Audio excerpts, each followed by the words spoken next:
দেখুন, এটা তো রুটিন হয়ে থাকে, কখনো কখনো অসফল হলে তাকে একটু লুকিয়ে রাখা হয় কিছুদিন। এর বাইরে যাবেন কোথায়? সেই থোড় বড়ি খাড়া, খাড়া বড়ি থোড় চলছে, একটা রুটিন ট্রান্সফার হয়, হয়, তাতে আইন শৃঙ্খলার পরিবর্তনটা কোথায় হচ্ছে? রাজীব কুমার যাওয়ার সময় যা বলে গেছেন, এটা খুবই চিন্তাজনক পরিস্থিতি। বলছি বেলডাঙ্গা কাণ্ডের এবার তদন্তভার নিল এনআইএ। পশ্চিমবাংলায় যা ঘটনা ঘটুক এই ধরনের, সেটা কেন্দ্রীয় সংস্থাকে দিয়েই তদন্ত করাতে হয়, কারণ মানুষের তাদের উপরে ভরসা আছে। আমরা আনন্দপুরের ঘটনারও সেই রকম দাবি করছি, কেন্দ্রীয় সংস্থাকে দিয়ে ইনকোয়ারি হোক। তাহলে যেভাবে সত্যকে লুকোনোর চেষ্টা চলছে এতগুলো মানুষের প্রাণের বিনিময়ে, আর যেভাবে প্রশাসন নিজের ব্যর্থতা চাপা দেওয়ার চেষ্টা করছে, সাধারণ মানুষের বিশ্বাসই চলে যাচ্ছে সরকারের উপর থেকে।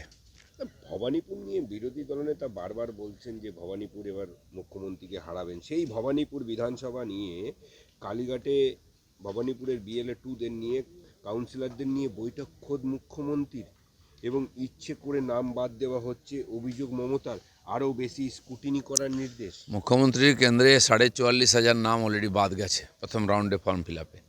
আরও অত নাম আছে ভুয়ো নাম, সেগুলোকে বাঁচাবার চেষ্টা করছেন ঝোট ঝামেলা করে। তো আমাদের পার্টির স্টেটমেন্ট বা আমাদের বিরোধী নেতার স্টেটমেন্টে উনি ভয় পেয়েছেন, তাতে বোঝা যাচ্ছে না। হলে নিজে গিয়ে কেন নিচের স্তরে মিটিং করছেন? ওনার কোনো পাবলিক মিটিংয়ে পাবলিক আসছে না, স্কুলের বাচ্চাদের নিয়ে ভিড় করতে হচ্ছে। আর ওনাকে যদি আমরা নন্দীগ্রামে হারাতে পারি, তাহলে ভবানীপুরেও হারাতে পারি। ওই যে আনন্দপুরের মর্মান্তিক ঘটনা, প্রধানমন্ত্রী টুইট করেছেন, প্রত্যেক নিহতদের আত্মীয়দের 2 লক্ষ টাকা এবং আহতদের 50,000 টাকা দেওয়ার প্রতিশ্রুতি দিয়েছেন, টুইট করে জানিয়েছেন। না, এটা তো একটা সাধারণ ব্যাপার, কেউ মারা গেলে তার পরিবারের দিকে তাকিয়ে সরকার একটা দায়িত্ব পালন করে ইমিডিয়েট। কিন্তু আমরা চাইছি এই যে এত বড় ঘটনা ঘটলো, এর যারা যারা দোষী, সে ইচ্ছাকৃত হোক অনিচ্ছাকৃত, তাদেরকে আইনের আন্ডারে আনতে হবে, তাদেরকে সাজা দিতে হবে। আর সেটা উদাহরণজনক হওয়া উচিত। রাজ্য সরকার পারবে না, তো কেন্দ্র সরকার বা কেন্দ্রীয় এজেন্সি দিয়ে তার তদন্ত হওয়া উচিত। তা নাহলে পশ্চিমবাংলায় এই ধরনের ঘটনা চলতেই থাকবে। শীতলকুচিতে হুড়মুড়িয়ে ভাঙলো ব্রিজ সেতু, তার রক্ষণাবেক্ষণের নিয়ে প্রশ্ন উঠছে। অনেক ব্রিজই ভেঙে যাচ্ছে, এখন সরকারটা ভাঙলেই আমরা বাঁচি।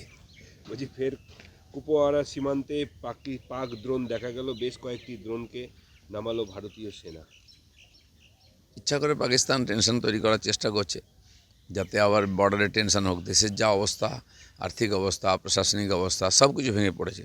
তো ওরা ওই ভারতের ভয় দেখিয়ে ভারতের সঙ্গে টেনশন করে পাবলিককে বারবার বোকা বানায়। আমার মনে হয় ওই রকমই চেষ্টা করছে ওরা, কিন্তু এইসব করতে গিয়ে নিজেরই ক্ষতি হবে।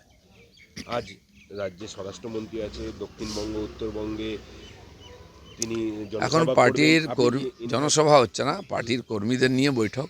আমাদের মাননীয় রাষ্ট্রীয় সভাপতি এসেছিলেন দুর্গাপুরের, তিনি আসানসোল দুর্গাপুর বিভাগের কর্মীদের বৈঠক নিয়েছেন নির্বাচন প্রস্তুতির। আর মাননীয় অমিত শাহ দক্ষিণ বাংলায় ব্যারাকপুর এবং উত্তর বাংলায়ও 2টি কর্মী বৈঠক নেবেন। জাস্ট নির্বাচনের প্রস্তুতি হিসাবে এগুলো চলছে। আপনি কি যাবেন?